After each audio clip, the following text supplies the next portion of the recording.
Hello ma'am, andito na po ako sa lote na yung pinapa-video. Oh. Dito po ako sa Barangay Road niya. So meron po siyang kuryente. Kasi may internet po siya. So ito naman po yung daan na tingnan natin. Sa mga viewers namin dyan, ito po ay pinapa-video lamang po ng aming viewers na gusto pong ipa-drone yung area. So tara tingnan natin. Ayan, so sa lahat po ng viewers natin na gusto rin pong magpa-video ng kanilang bibilihing lupa basta kaya naming puntahan at meron pong allowance syempre. Salamat sa tiwala ma'am at dito na kami sa area na gusto mo pong ipa-video at ipa-patinan. So ito po, mula daw po doon sa area na yon.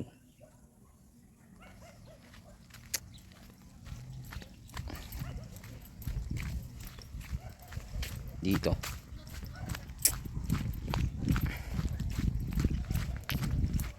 Wala po dito sa area na ito. Yan, dito banda yung umpisa ma'am. So yan, palabas din dyan ng Barangay Road na Cemented Road. So ayan, pag ganyan po paliko. At doon sa part na yon, kung makita yung puting bahay doon, yun yung katapat ng Cemented Road. So malapit lang naman sa Cemented Road po ma'am. Tapos dito diretso po yung frontage niya pag ganun. So siguro yung frontage dito ma'am nasa more or less 50 meters. Ganun po yung pinaka frontage nito. Tapos itong area may mga pababa po siya.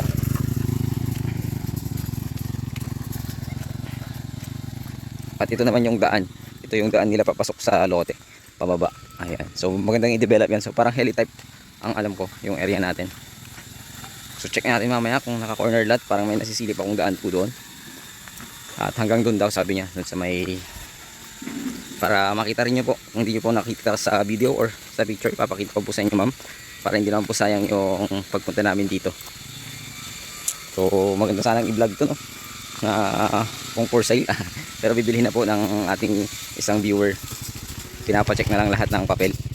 So hanggang dito daw sa part na ito. Ito kasi yung bakod. So ito yung boundaries po nila. Ayan hanggang doon naman. So sabihin na natin 50 meters more or less yung frontage po ng lote. So ayun, sa mga gustong ulitin ko, sa mga gustong magpa-vlog po dyan, ay magpa-video. Kasi sabi ni ma'am gusto daw niyang mapanood sa kanilang TV.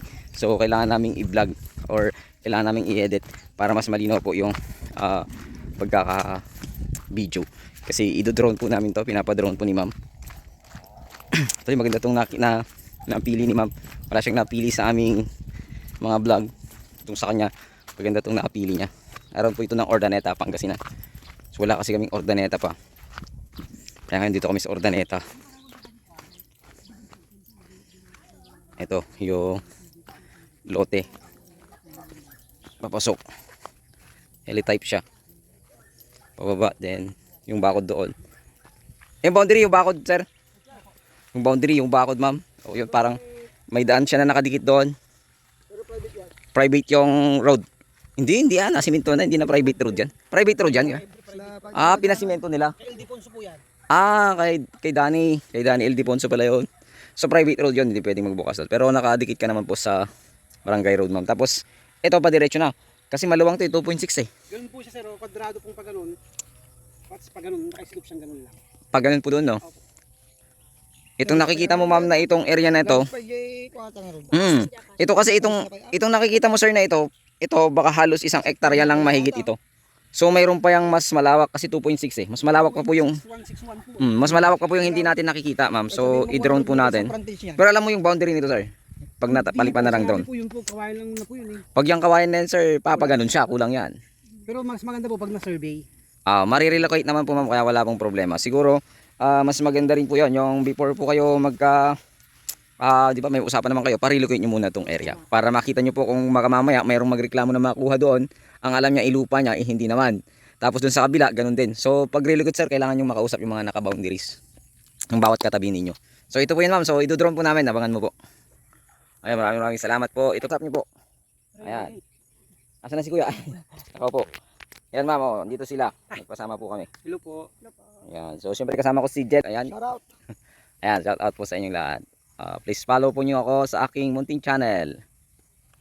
Bali, ganyan po yung shape ng lupa ma'am. Yung may mark na yellow. Yung Google map niya po yan. So yan po yung poultry po ni Daniel Diponso. Sabi nila po ay organic poultry farm daw po yan, sabi ng seller.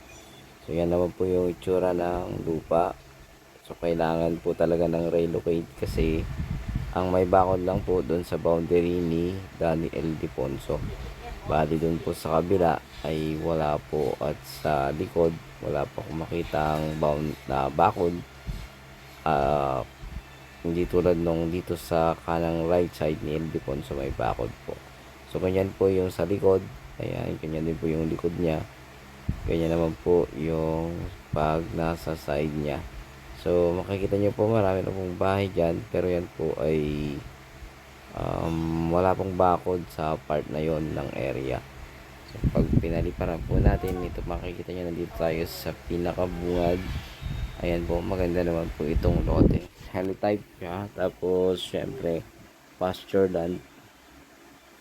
At the same time maganda po yung shape din po ng lupa, pero kailangan po talaga ng relocation kasi nga dito sa bandang kaliwa kung nakaharap ka sa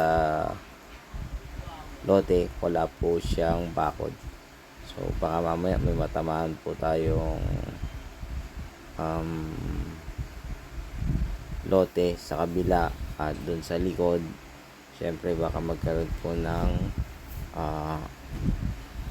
aberya o kailangang ayusin. So kailangan malaman po yung kung sino po ang may-ari dito sa left side at doon po sa taas.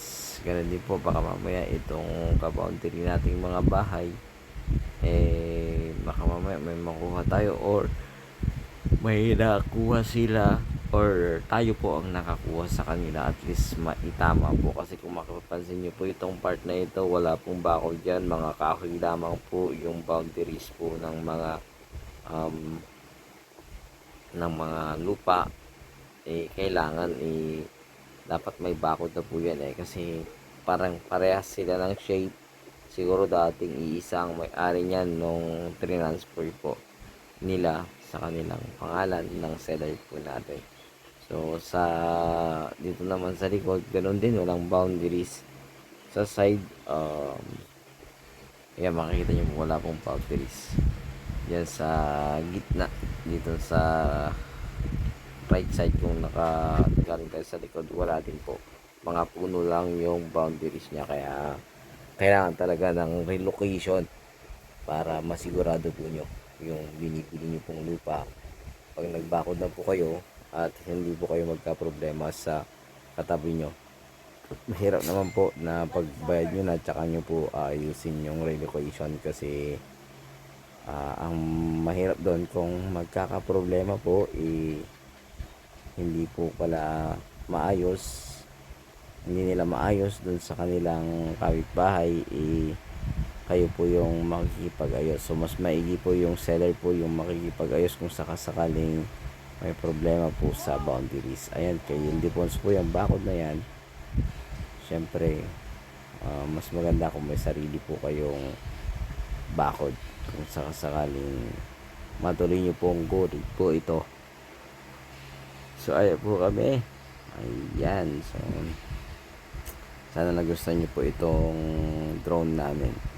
Medyo inulit lang po sa likod para po mas makita nyo po ng mas maigi. Ulitin po namin yan. 2 beses po namin pinaliparan para po makita nyo po maigi. So ganyan po. At yan po yung sinasabi kong walang boundaries dyan sa taas na yan. Sabi nila itong kawayan, ayan, kawayan na yan, yan po yung sinasabi na pinaka boundary sa likod. Pero syempre kailangan po ng muhon, kailangan po ng base sa nakita ko dun sa galing ng sinasabi nila na plano ng lupa galing sa assessor's office ata yon na hawak nila, ay yun po yung area.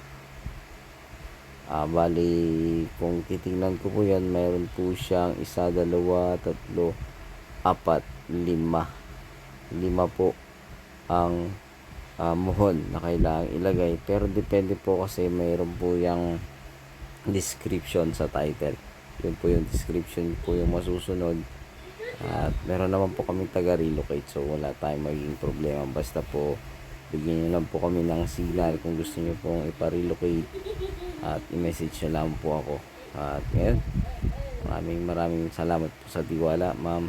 At pasabi na rin po kay sir, maraming salamat sa tiwala po niya na kami po ang bumisita sa inyong napiling lupa dito sa bayan ng Ordaneta, Pangasinan. So ayun, maraming salamat po, ma'am. God bless you more, and sana makuha nyo po yung lupa at wala pong maging problema. Thank you so much.